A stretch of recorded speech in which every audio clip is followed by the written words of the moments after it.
Hello everyone to another, I was about to say episode there, but it's not really, it's starting to feel a bit like that, but another Green Tech Southwest meetup. We have got a really exciting one in store for you today. So as people who've been here before, you'll know that I'm sort of the space filler. I'm not taking it personally. But yeah, just while we get everyone settled, get everyone into the green room, well not sorry, the green room, the crowdcast, and yeah, get everyone ready. So yeah, what we usually do here is it'd be good to we've been growing. It's been really good to just see we've got some of our regulars and our people who've been following us since we sort of started just over 6 months ago. But we've also been getting lots of new joiners, so it'd be always good to get a bit of an idea of who you are and where you're coming from, what's interesting you about today's meetup, and yeah, particularly sort of where you're tuning in from, because yeah, I've gone a bit more far and wide than our previous sort of southwest meetups. So that'd be interesting. So if you can see along the sides, there is a sort of like comment section. Just yeah, feel free to pop anything, any sort of hello on there, and I'll be able to read it out, and we can sort of get a bit of a feel of a real life meetup as much as we can.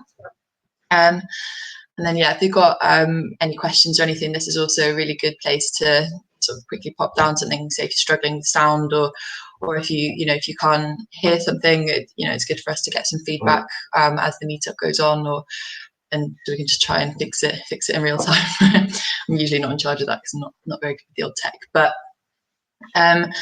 so yeah, so some of you will know how we run this by now, so sorry if I'm repeating myself, but for any newcomers, yes, this is Green Tech Southwest. You're in the right place, and if you don't think you are, stick around, it's worth it. So what we do throughout the sort of meetup, we'll introduce ourselves, the organisers and the founders, and then we'll introduce the speaker, have a little chat with them, and then throughout the meetup, there'll be various polls that we put up, just related to the talk. It'd be good to get your sort of your ideas of that, really. So there'll be a little like poll section at the bottom of your screen, which will flash up when there's a new one. So yeah, it'd be good to, if as many people could take part as possible. It's just really interesting to get those stats out. And then also we will be doing a Q&A section at the end for Sara. So if you have any questions, there's an actual separate sort of ask the question bit, which is just at the bottom of your screen as well, to the right.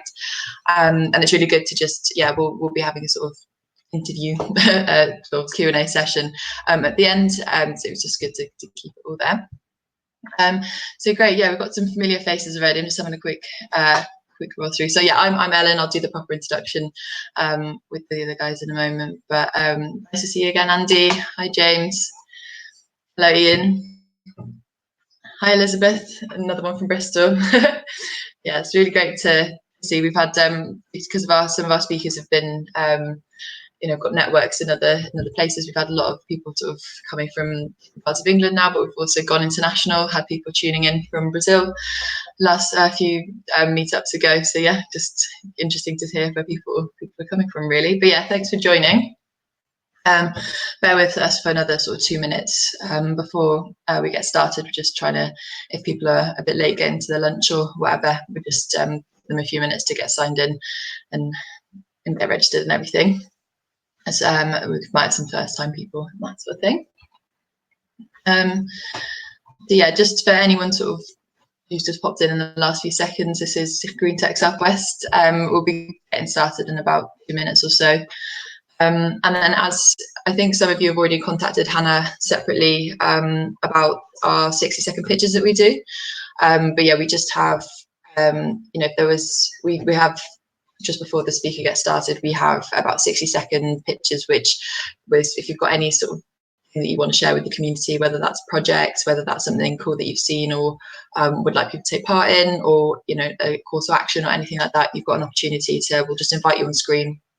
Just put that out there, and then depending on what needs to be done afterwards, I'll get in touch, and we can, people can share email addresses or whatever you need, really. It's just good to get, to have people sort of benefiting from the community and yeah, just helping each other out. So that'll be happening. Hannah will explain a bit more about it, but if you're anything like me, I need a little bit of a heads up if I'm going to come on screen. So yeah, if you do, sound of interest, put a little thing in the comment, a little note in the comment section, and we'll know to invite you on screen. And then as well, what we'll do, we always love feedback as well. So if there's anything that you thought we could do better, or if there's anything that we could do differently, either way, it doesn't necessarily have to be better, but if you've got any suggestions, or just even just some praise, which is never goes amiss, you can get in touch with us at greentechsw@gmail.com. But we'll make all of this information available at the end. Any sort of inquiries or any follow-ups, that's the way to be. And yeah, it's been really good over the last few weeks. We just had so many good resources shared, so many links and texts and helpful little life hacks and things like that for the topics we've been covering. So what I'll do at the end is make that all available to you on the meetup group. And just have anything that's shared. So equally, if there is anything that you think is relevant to the talk, or you've read something, feel free to just chuck it down in the comment box, because it's really useful, and a lot of people have been sharing some good stuff. So right, here we are. I think we're good to go. Yes. Sorry, Ellen, it must be so weird for you. Like I suddenly just appear on the screen. It's kind of like a bit of an unsubtle hint, isn't it? Yeah. Don't worry, they're the only hints I really I've jumped in as well. Hi, everyone. Cool. Well, we're at 12:30, so we like to run a tight ship and keep to time, because we know that many of you are on your lunch break or finding time in the middle of other things. So without further ado, folks, should we start with our little intro bits? Yeah? Okay, let's do that. So, afternoon, everybody. Thank you ever so much for joining us. Welcome to Green Tech Southwest. We are... well, first up, thank you for being a part of us. We are Ellen, Hannah and Mike. We'll just say a few quick words of hello so you know who we are. So hi, I'm Hannah. I'm a freelance WordPress developer based in Bristol and one of the co-founders of the group. Ellen?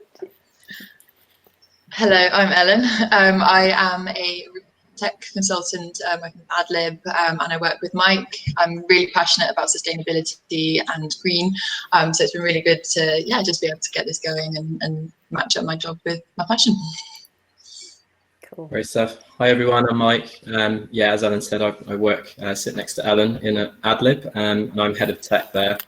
We're just really passionate about everything sustainability. So we're really looking forward to this one, and had a couple of chats with Sara, and I think she's got some really interesting things to tell you. So looking forward to it. Cool. All right, so let's just, for those of you that haven't come along to a Green Tech Southwest meetup before, we had our very first meetup in February, which was our one and only face-to-face meetup, and since then we've been online. But I think actually we're getting the hang of this now, aren't we? And it seems to be working pretty well. So the group, we aim to share insight and generate discussion about how tech relates to the environment. This can be both in a positive and a negative light. We are all really passionate about supporting and building a local community, so a very Bristol-based community, but we have an open and inclusive ethos as well. So if you're not from Bristol or from the Southwest, you are very, very welcome to be here, and thank you for joining us today.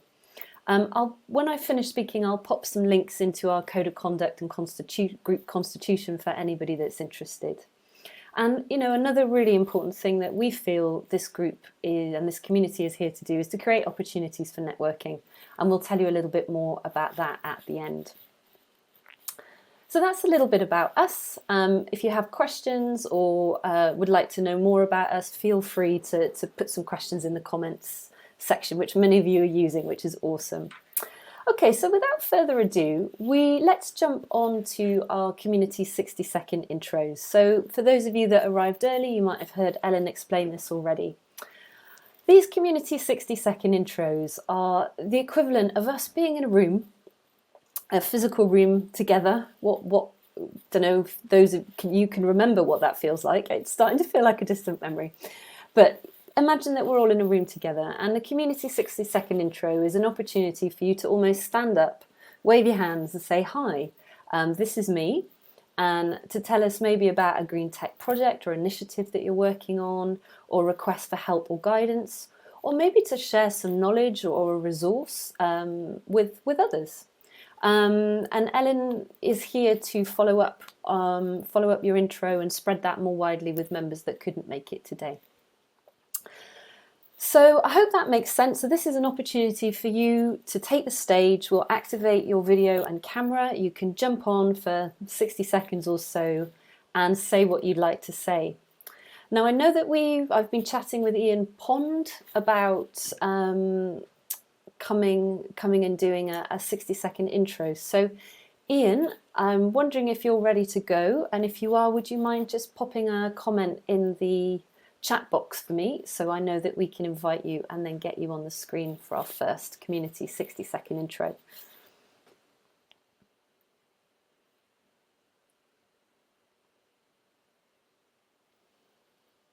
So Ian, if you're there, could you let me know in the comments that if you're ready to do your community 60-second intro? Because we don't like to invite people on the screen unless we know they're ready, because that doesn't go so well. Great, okay, so Ian, you're ready, fantastic, we're ready. So Mike is going to send you a request for you to join us on the screen. You'll see a little box pop up, and just click accept and join when you see that, and then you'll be directly on the screen.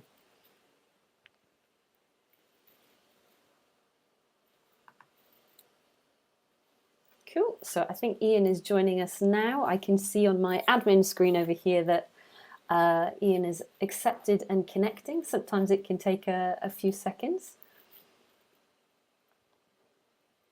And if there's anybody else there that's interested in doing a community shout out, just let us know on the comments. We have time for this, and we think it's a really important part of building a community and making these online events feel a little bit more personable and a little more intimate. So if you're there and interested, do put a note in the comments.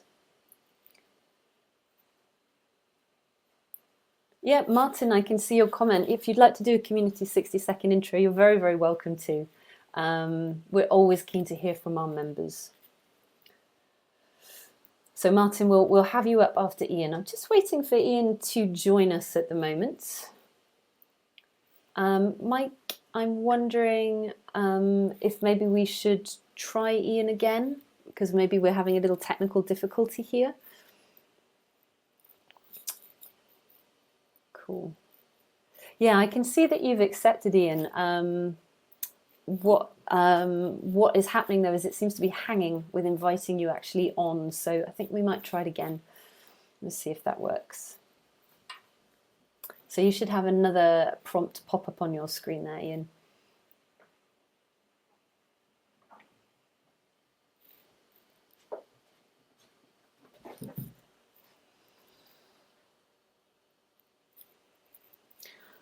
Okay, well, this isn't quite going as planned, is it, folks? Love technology. Don't they say don't ever work with children and animals? And I do feel the same about technology, which is quite funny because I'm a developer, so I do this all day. So we'll just give it another second. What I think we maybe should do, Ellen and Mike, is also invite Martin at the same time, because that might then buy us a little bit of time, whilst hopefully we'll get one of them on the screen. So Mike or Ellen, if you're there at admin, if you could invite Martin Fodor as well, we can line them up ready to go.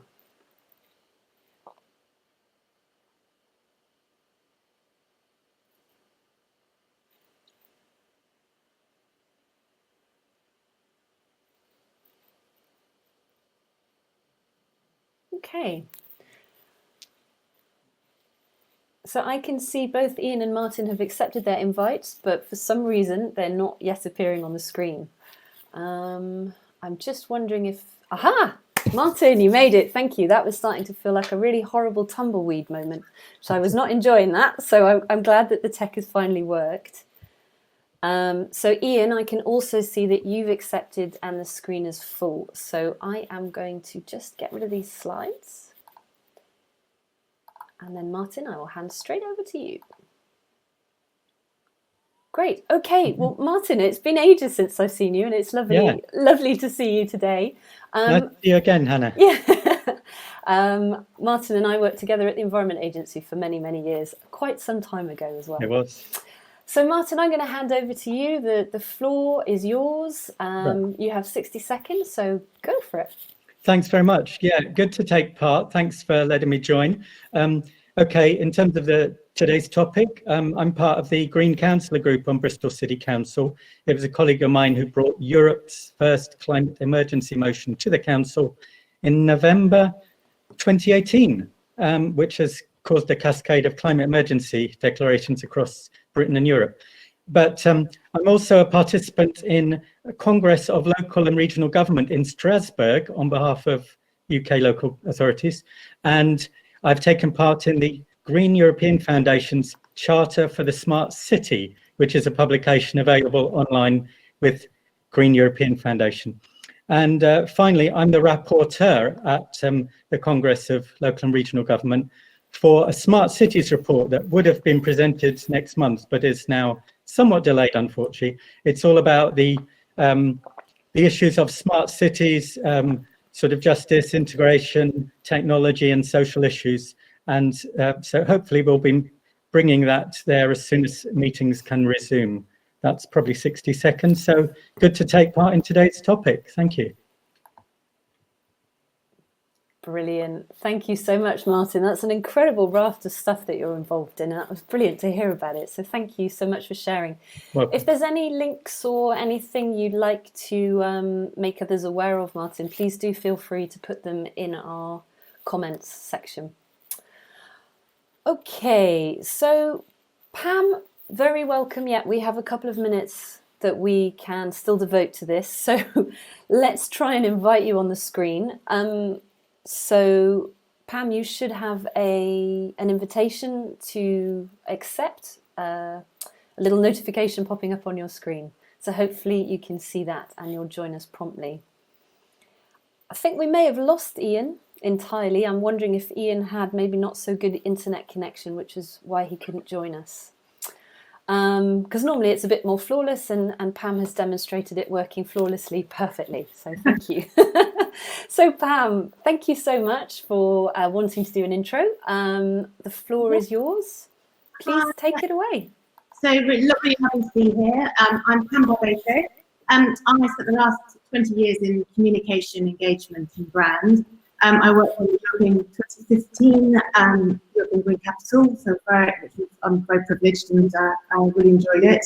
I've recently set up Action Net Zero, crystal.org, which is a digital platform to showcase business and to promote actions towards net zero future. I'm passionate about engagement around sustainability and being able to support any acceleration in obviously towards the net zero future. So yeah. In terms of information, I don't know if any of you are aware, but last week, Viridor Waste Management, who I've worked with for a number of years, but they create an index of the year regarding recycling. I just thought it was really interesting. This year, some of the big outtakes were that trust remains high, that individuals and families are doing as much as they can regarding recycling, but trust in business and government has, halved. So that's just a quick outtake of the Ipsos Mori Viridor Index report, which was published last week.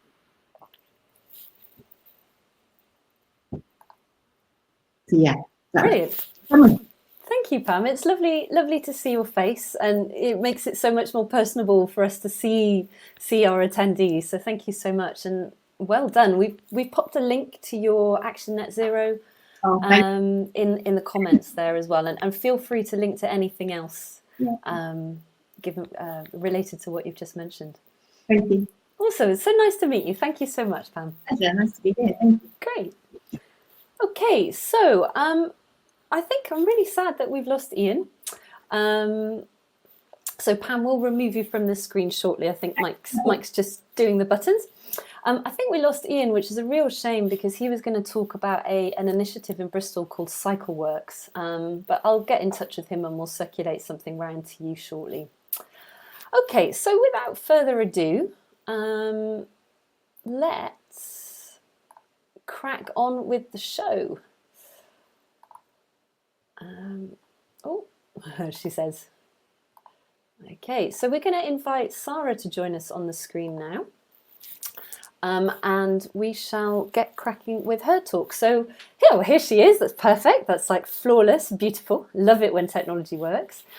So Sara, is it okay if I let you introduce yourself? Most speakers have a short intro about themselves at the start. So we'll pass over to you. We're all really, really looking forward to hearing what you have to say this afternoon.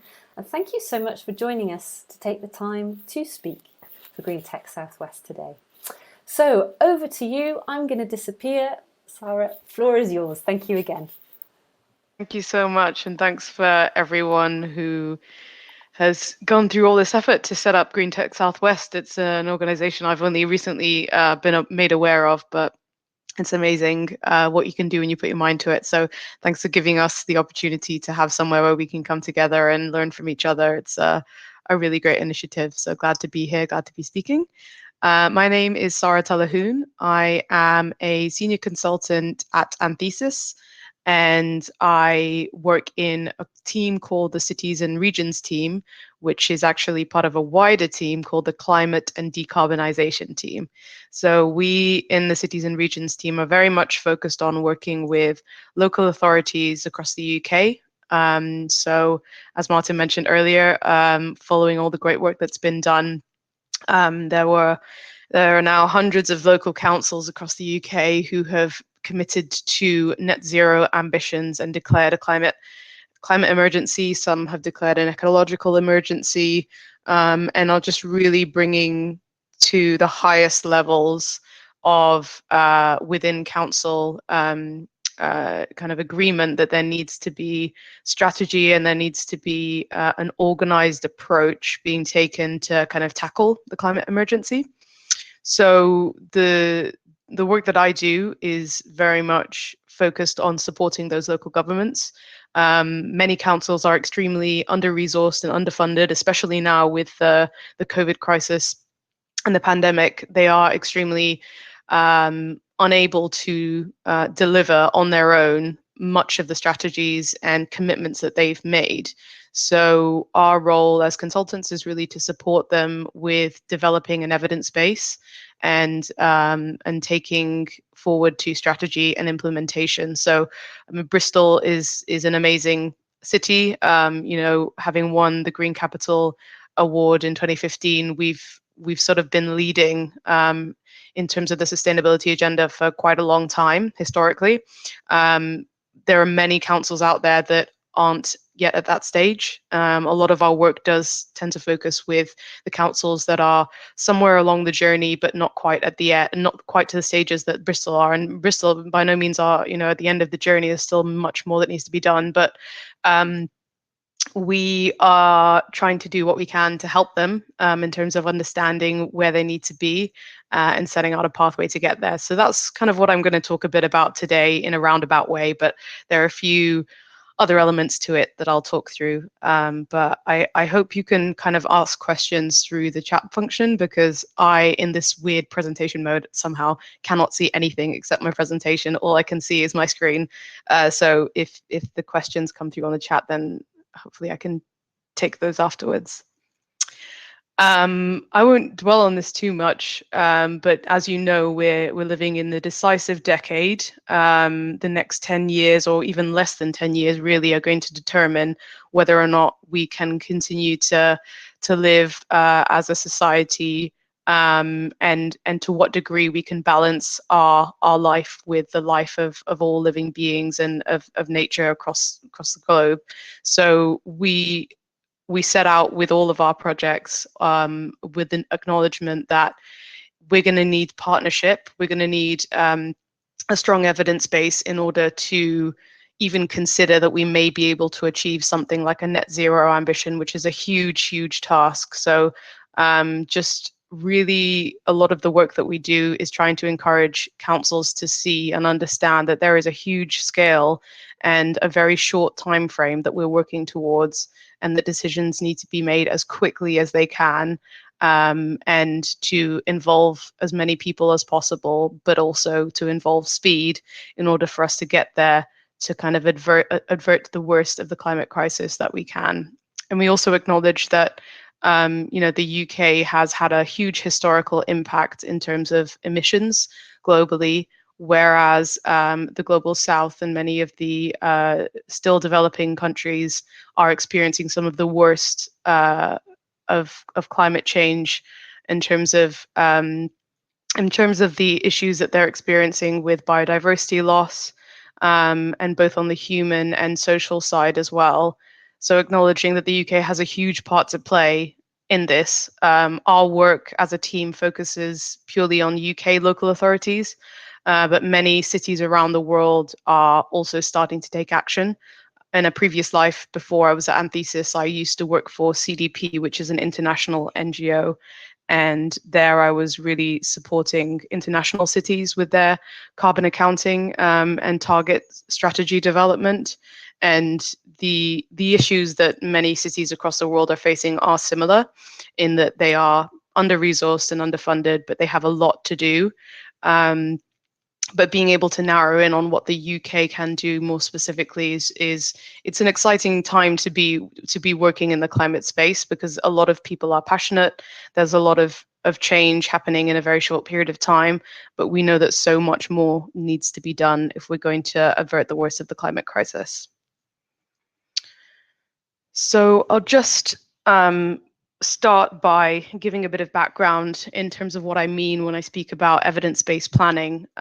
So there's a sort of, it sounds really cheesy when we talk about this at work, but we call it an activator journey. And really what it means is there is a general overall process to coming up with a strategy and implementing it that we tend to try and encourage councils to work towards. And it's not so much a linear process because it is also iterative, but to begin with, we need to have a solid evidence base, and that comes in the first phase, which is sort of analytics, which is what is the existing current situation? What are our emissions? Can we measure our impact? A lot of what we do starts from the greenhouse gas measurement perspective, but you could also take that to say, looking at a social impact perspective. It's really just analyzing what exactly is currently happening within the boundary of our city as it is today, and identifying the hotspots and areas where we really want to prioritize, because as I'm sure many of you know, cities are extremely complex places. They deal with everything from people's jobs and livelihoods, families, children, through to industrial, huge nature parks. There are so many complex considerations with the overlaps between those that have significant impacts of what you're trying to achieve in terms of an environmental journey. So understanding those interlinkages, understanding what policies, projects, and specific development areas that are going to be happening in the near future that may have a positive or negative impact on the climate journey is a really key part of the first phase of sort of scoping out, analyzing, crunching the numbers, and getting the information that'll help us build the strategy. And then in the second phase, it's really looking at what the solutions could be, certainly not prescribing them and saying this is exactly what you need to do and how you need to do it, but defining an overarching strategy. So I'll talk a bit about what Bristol's been doing in terms of the one city approach in a second, but understanding what are the key areas that we need to focus on, and against each of those sectors, what is our plan of attack? And that really does require quite a good deal of engagement. So it means we need to speak to internally within the council, within the city, people who are involved in different areas. So across planning, across transport, across the natural environment, and across housing, and understand where their pushes and pulls are before we can define something that may work in all scenarios, but helps us to achieve this net zero ambition. And then understanding what particular measures or actions, and getting a bit more specific with how we might start to see those reductions. and also understanding the governance structures around that. So there are many stakeholders, both internal and external, that need to be involved in the planning process. But who's ultimately going to be held accountable, and who's responsible for taking forward an action and ensuring that it's going to happen? Those are all the kinds of questions that we need to be asking in that solutions and strategy development stage. And ideally, moving on to the implementation side is really about breaking down the strategy and the actions that we've talked about into specific projects. So, we're committed that our buildings will be part of the net zero future. What does that mean in terms of the houses that have been built 50, 100 years ago that are still here, but are built to a really low standard? How can we actually ensure that the new homes that we build aren't going to be contributing to the issue, but really part of the solution? So this is looking much more at specific projects that are a very granular level, and it's asking about, well, who's going to be responsible for that project? How much is it going to cost? Is it actually going to return a bit of investment in future? Are we going to make a saving because of the healthcare co-benefits impacts? And understanding at a specific project level how that's going to happen. So do we need to then bring in an external party to get involved with the development of this housing program that we've got, and what technical solutions can we have to implement it? So as I said, this is sort of a linear process, but can then come back. So we could then say, actually, we've identified that energy efficiency in our homes is extremely low, and we need a technical solution to resolve that. We might then come back to the analytics phase and say, actually, we need to gather better data, more locally specific data, and go and do a carbon audit of a particular home or a particular building and prescribe an energy efficiency measure that's very specific to that. So in that way, there may be kind of a circulating back to the analytics phase to pull through. And throughout all of this, which I'll come on to a bit later on, is the importance of engagement, both internally to make sure that various departments and areas of the council are engaged and understand what their role is, because everybody does have a role to play in this journey.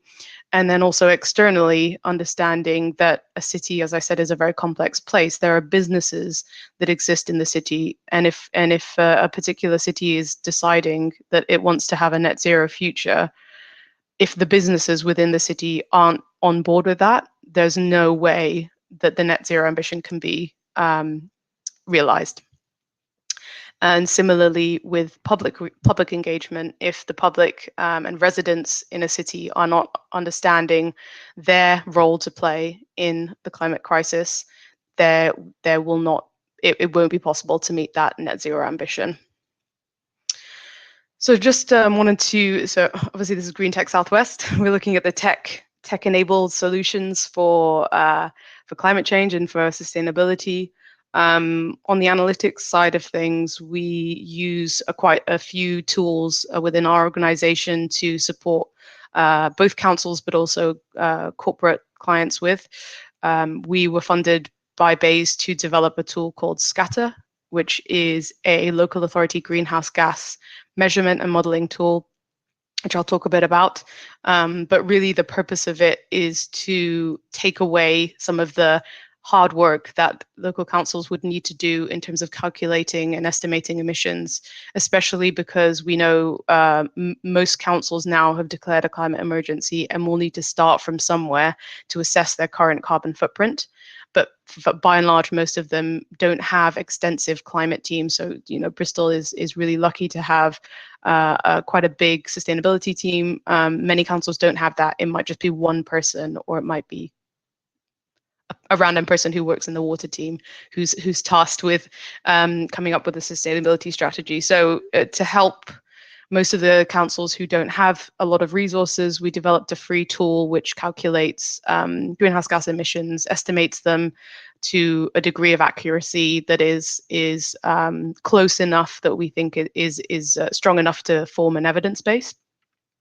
And the reason to do that really is, you can't manage what you don't measure. There's no way to develop a strategy and get to net zero if you don't know what your starting point is. and you don't know where your key areas are. So that's really one of the reasons we decided to focus on this area to begin with. And a bit of background about the scatter tool: it is free to use for councils. It's locked and and not you're not able to access it if you're not part of a council domain name in terms of registering, but there are materials and resources available online about it for others who are interested. But it has two elements that I mentioned: the greenhouse gas measurement side. So without requesting or needing the council to do anything in terms of inputting information, we take publicly available data sets from BEIS, from other places like DEFRA, to collect and calculate the emissions across all sectors in the city. And we provide the information in a standardized reporting format that adheres to the international reporting standards. So that allows them to develop an evidence base for their current baseline for their emissions. And then there's a section of the tool called Pathways, which is a future emissions model, and it looks to the current baseline and estimates what emissions might look like from now till 2050 under a number of different scenarios. So if you see on the bottom right-hand corner, there's a little screenshot of the Pathways model, and there are about 30 different emission reduction measures across 6 key sectors. So buildings, transport, waste, and the like. And each measure will have a number of different levels of ambition. So you can kind of change the degree to which a particular measure is implemented and see how that change has actually changed emissions in the future emissions pathway. And then there are a few nice little touches to the tool which allow you to compare. So on the top image screenshot there, you can then compare. I think the blue line is probably a business as usual scenario. So if we were to do nothing, not take any action forward, and not implement any kind of emission reduction measures, where would that leave us? And there's a slight decrease in that line just because of the expected decarbonization of the grid. But then the orange line showing kind of a higher ambition scenario where potentially we've gone into the tool and said, actually, we want to take action on increasing our local renewables. We want to improve the energy efficiency of all of our homes, and we want to recycle a lot more. Then the orange line then starts dropping down to show you how far those measures could take you. So it's a really interesting and useful tool that a lot of councils have found useful, also in its simplicity. It's taking quite a complicated modeling assumptions, quite complicated research, and simplifying it in a way that's palatable and understandable for anyone really to use. And then following the use of the tool, I guess, we kind of take forward to the next phase in developing a strategy off the back of that. So if we've suggested that it might be possible to reduce emissions by a certain percentage, what does that actually mean at an action level or at a policy level? So we start to break down. These are a few examples of the strategies that we've developed as an organisation for some of the councils that we've worked with. So with Luton, Cheshire East, and Oxford, but there are many others. These are all publicly available, by the way, if you want to have a look. I can share some links too. And for each of these councils, the need and the questions have been quite different. So an example here on the right-hand side where we're looking at specific actions that the council could help to support. So switching the bus fleet to electric, for example. And we tried to scope out how much that might cost. And we tried to scope out what additional benefits the council might see as a result of doing this. So it's trying to get in the mindset of thinking there may be a cost associated with something, but you're probably going to be making a saving somewhere elsewhere as a result of that, and balancing those two out so it's a bit more of a rounded discussion, because typically some of the biggest, I guess, concerns are in the need to have a financing model, and financing obviously is a really difficult question, but just trying to encourage the conversation that it isn't always councils needing to necessarily upfront the costs themselves, there are many different ways that can be overcome, is also quite helpful. I'll just touch a bit on my work with Bristol. I also sit on the Bristol One City Environmental Sustainability Board and have been for the last year, over a year now, I think. One of the big outputs for us was developing the One City Climate Strategy, which is a document that was written by the Environmental Sustainability Board, but very much about how all actors and people within the city can work together to support the net zero ambition. So it's not so much a strategy document that says this is what the council's going to do, but it says everyone will need to play their part and everything will need to happen in order for us to get to net zero. So across all of the key sectors across the city, we started to break down the net zero target into sectors and subsector targets and explain a bit about what that would actually mean, what it would entail, and start to attribute some ownership to those targets. So if you haven't seen it already, I'll put the link in later on. So hopefully is an understandable strategy to someone even who isn't, a climate expert.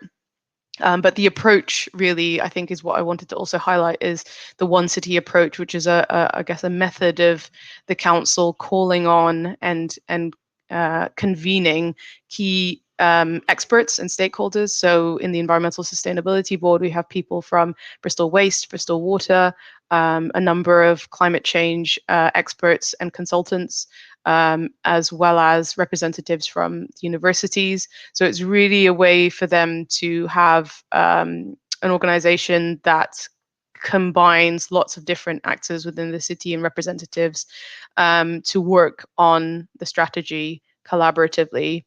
And so that everyone sort of plays their part. So the One City approach, that's one example. So we have the Environmental Sustainability Board.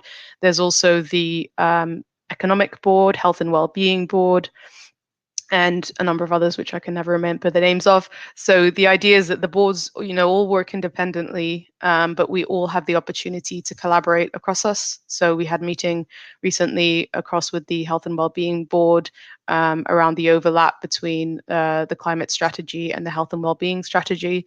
And I think that's also a really important part of the development of these strategies is the interlinkages between climate as it affects both positively and negatively on other areas around economic development, and how some of our economic targets may or may not actually help us or detract from our net zero ambitions. So the One City approach has kind of been something that Bristol has piloted and is becoming more and more internationally recognized for.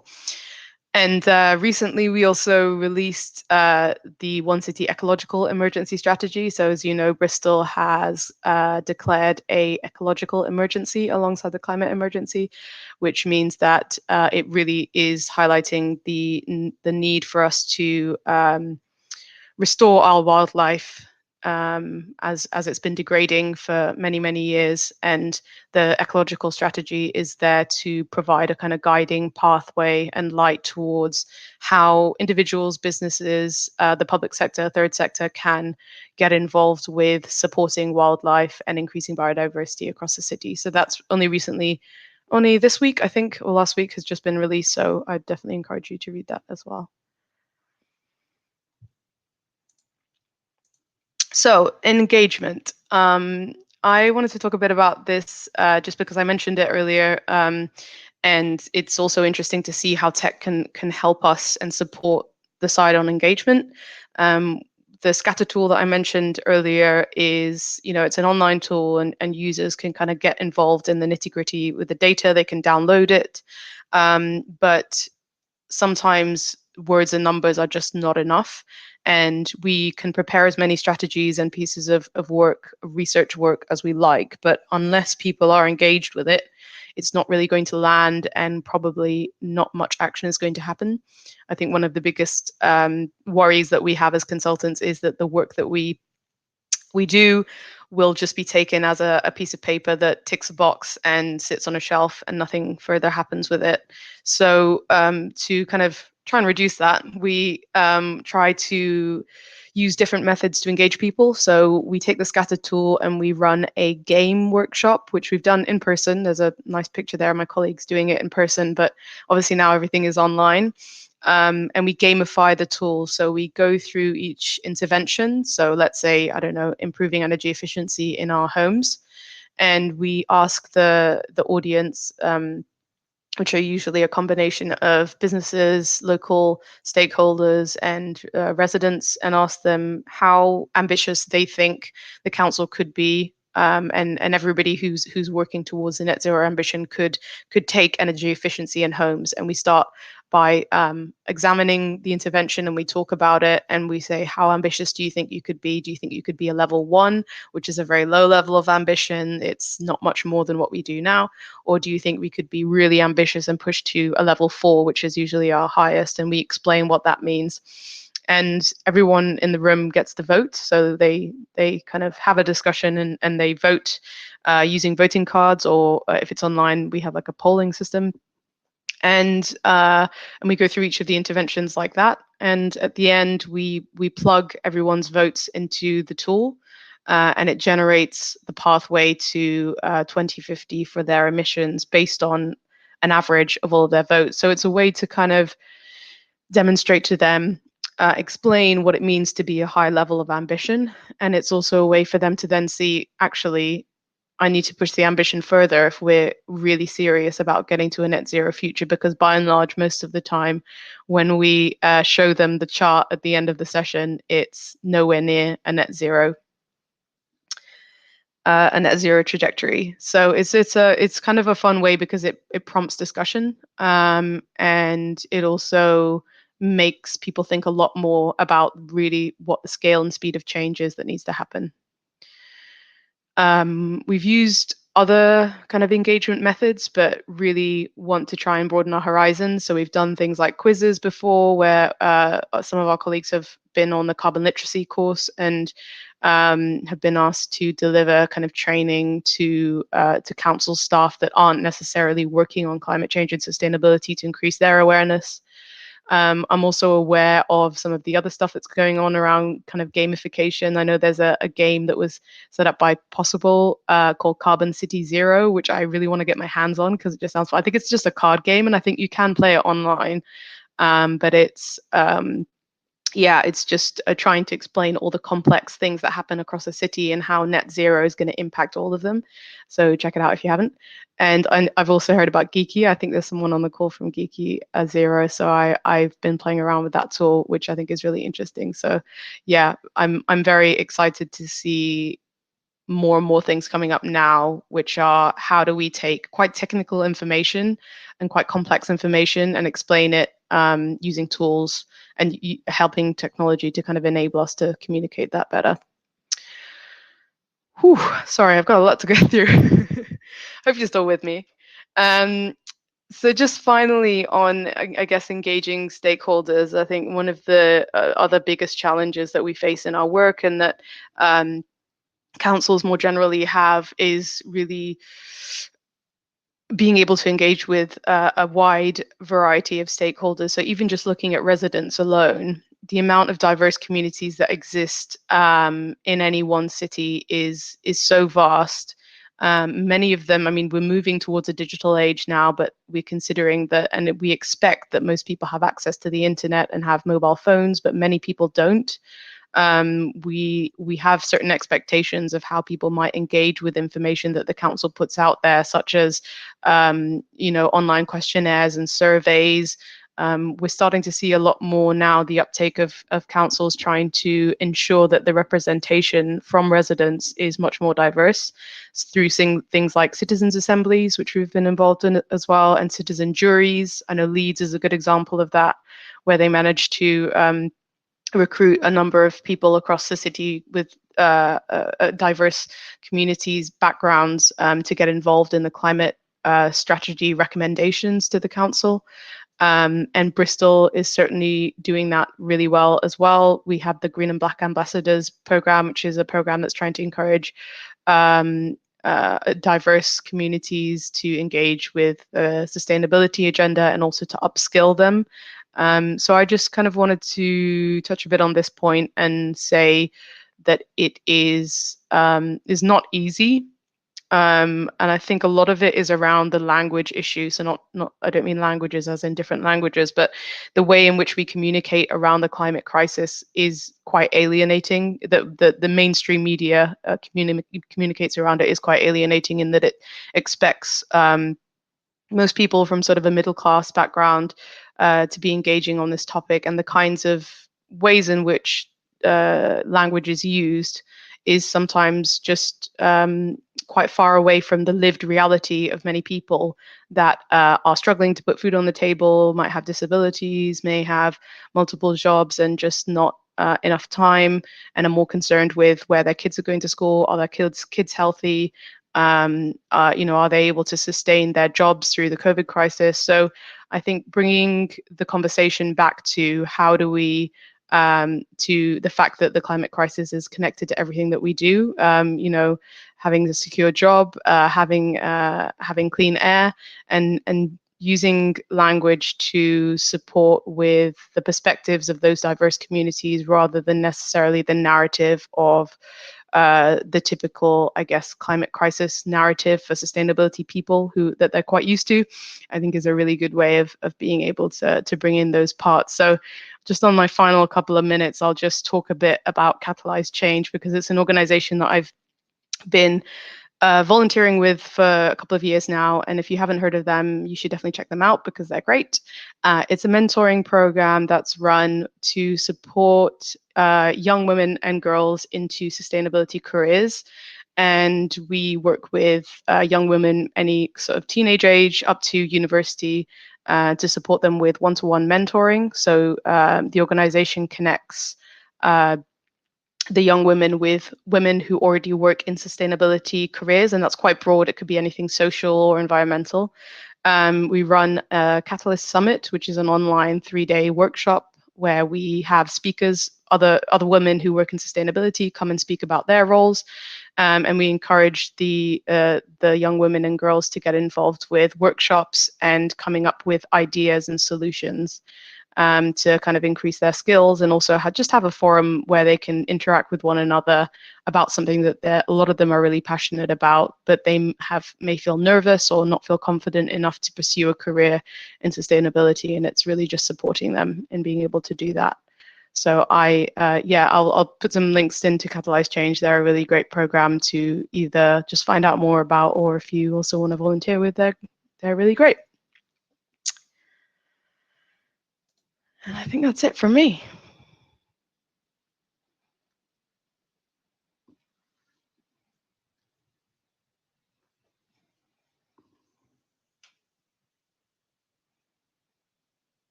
Hi, Sarah. That was amazing. Thank you very much for taking us through so many interesting topics. I know it was quite a tough brief to kind of cover so many bases, but I think everyone will agree that was absolutely fantastic and really interesting to get that under the hood look at what councils are doing and the tools that they're using as well, all the amazing work you've done. So do you ever have any time to rest? Are you just constantly involved in all these different little things? Oh, rest for the wicked. Yeah, great stuff. Well, yeah, thank you again. We've got some questions coming through, so I'm just going to sort of fire these through at you. So to start with, from Rich from Geiston, we've got, would there be any publications of the data tool suitable to be used for consultants supporting businesses in reducing their carbon footprint?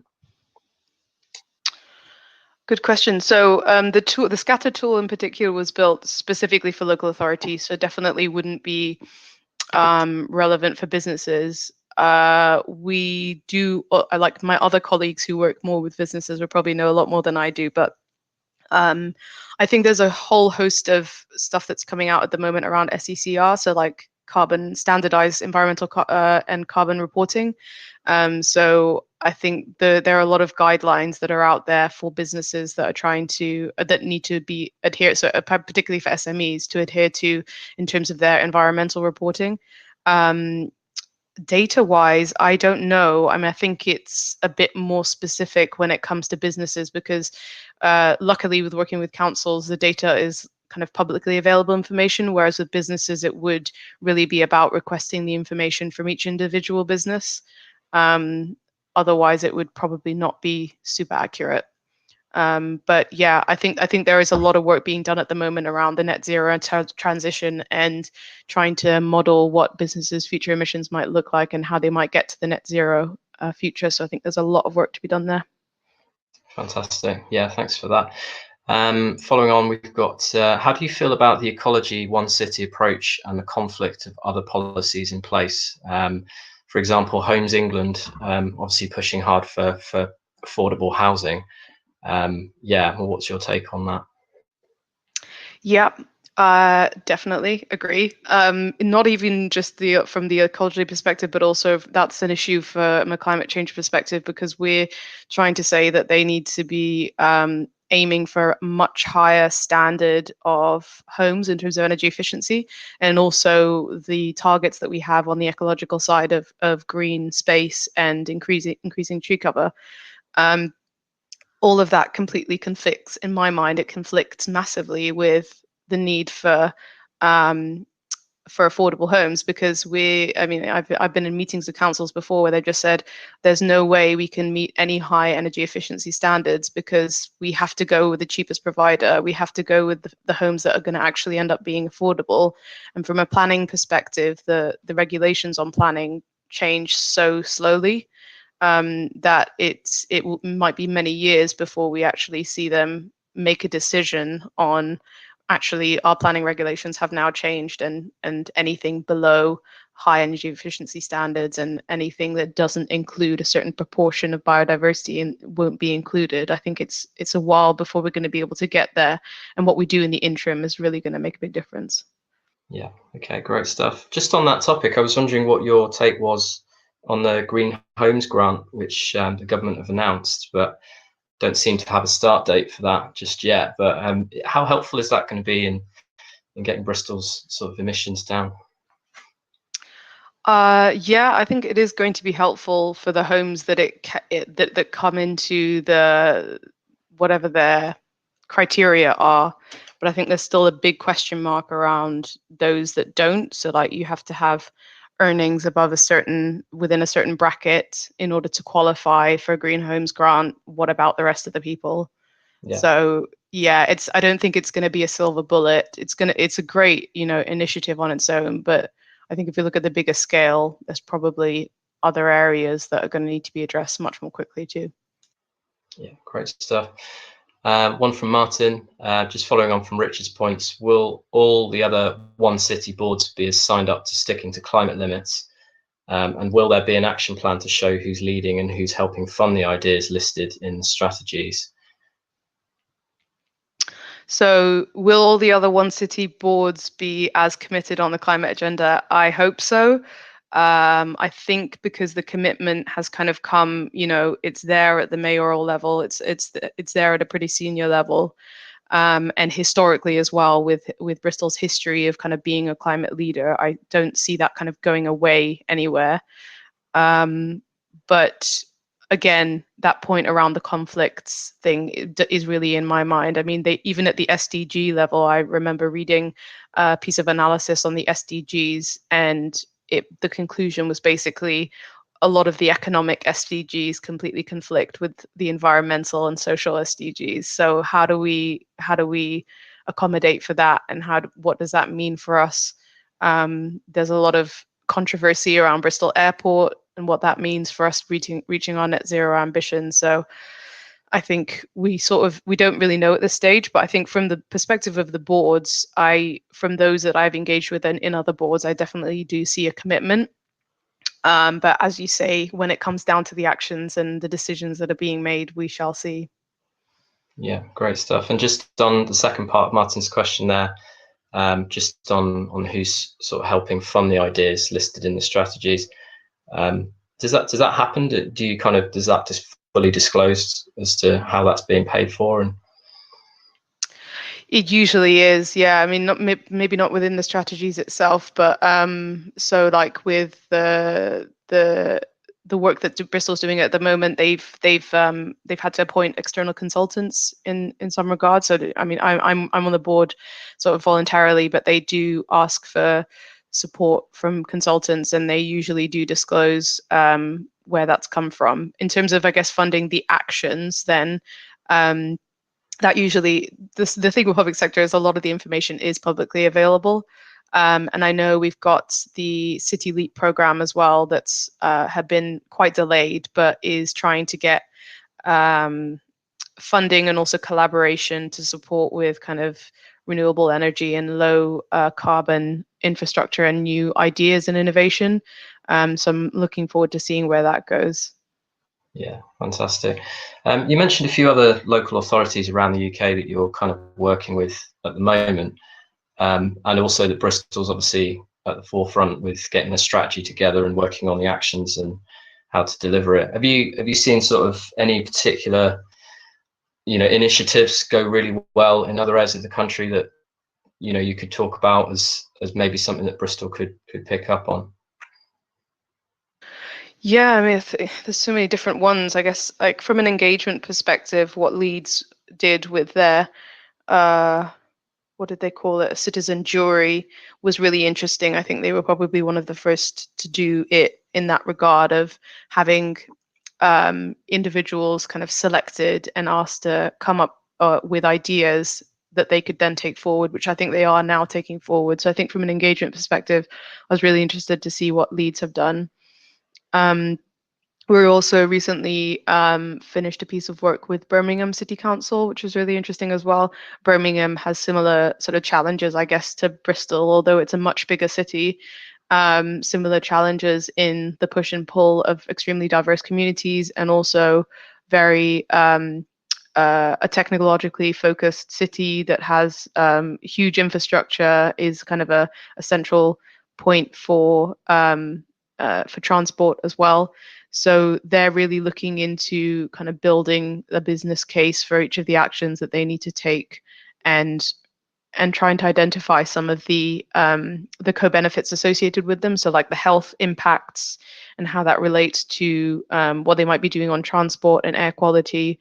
So I think their perspective, the way that they've tackled it, is really interesting. Not to say that they're necessarily doing the best at it, but I think with all these things, it's the approach that you take rather than the end goal. Because I don't think many cities can really say that they've decreased their emissions massively beyond the normal decarbonization of the grid, just because of the scope of the work is so vast, and the amount of challenges that they face, like we said, with having to still continue to build in order to house the people that live there. Many challenges. Yeah, fantastic. It sounds like there's definitely a will sort of across the board, just a sort of variety in the ways in which they're sort of trying to apply that, which is interesting. Got a final question here. What tech are you using to measure emissions, air quality monitors on the roadside? ? So I think, yeah, any kind of tools in catching those emissions. Yeah, good question. There are many ways to do it. The way that we do it with Scatter is a much simpler method, because we just use the Bayes Department of Business Industry. I never remember what it is. They release annual data sets. So there's a lot of publicly available data. It is not as complete, it is not as consistent as it could be, but just for the purposes of Scatter, because we wanted to develop something that was fast and free, we use publicly available data sets. So we take activity data, so for example, how much energy you consume across the city, and we calculate what that means in terms of a carbon impact, which gives, using emissions factors, which gives us the end result. Of course, you could do something much more granular. You could look at emissions, as you said, air quality monitoring systems, You could do on-site measurements for energy consumption. So, for example, if a council asked us to estimate their carbon footprint for the buildings that the council owned, we would probably go and ask them to do a carbon audit of their site. So it'd say, let's estimate how much energy you're using by actually going into the building and working on site.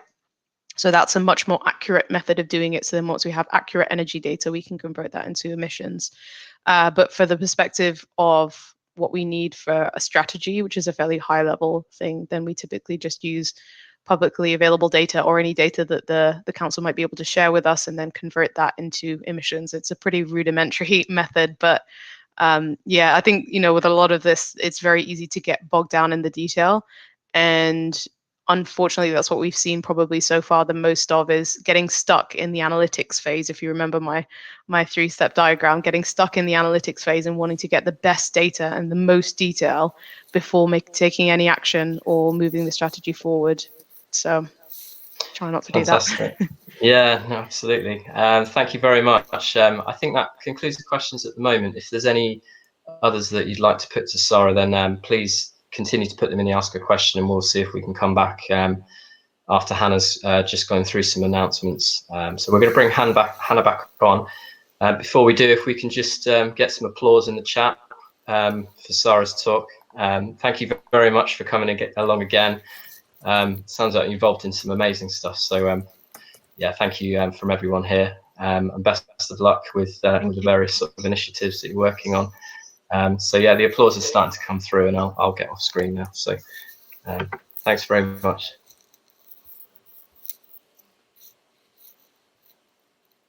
Great. Okay, so I'm here just to bookend the event today and to sign us off. So again, I just want to echo what Mike said. Thank you, Sara, so much for sharing your knowledge, your considerable knowledge with us today. It's really, really appreciated. So I'm just going to share a couple of slides because this is a community event. We like to signpost people to other things that are going on that they might not know about or may not have heard of before. So I'm just going to pop my slides up. Okay, so we heard Sara speak there. A couple of events I'd like to make you aware of. I won't take long on this, and we will share this slide pack as well on Meetup at the end. One of the organisations that supports us is the Future Economy Network. If you haven't heard of the Future Economy Network before and you live in Bristol and you're interested in this stuff, definitely go and check it out. They have loads of really, really amazing events. Whereas we tend to focus on tech specifically, Future Economy Network is looking at sustainability in a really broad way and is very business focused too. So up on the screen, I've picked out 2 events that look interesting, but there are many, many more. And you can go to their website and go to upcoming events and check that out. So just wanted to signpost you to the Future Economy Network. For those of you that are more techie, if we have any developers on the line today, I'd like to make you aware of something called the Sustainable Software Engineering Conference. So our last speaker, Asim Hussain, will be speaking at this. It's happening tomorrow. It's only 4 hours, so it's not too long. I think it's happening from 12 till 4 UK time. And there's definitely still time for you to register for free tickets if you want to. So you can head over to greenconf.io for that. I know many of you attend this because I've met you there before. I can't recommend the Bristol Green Mingle highly enough. It's happening this Thursday from 5:30 till 7.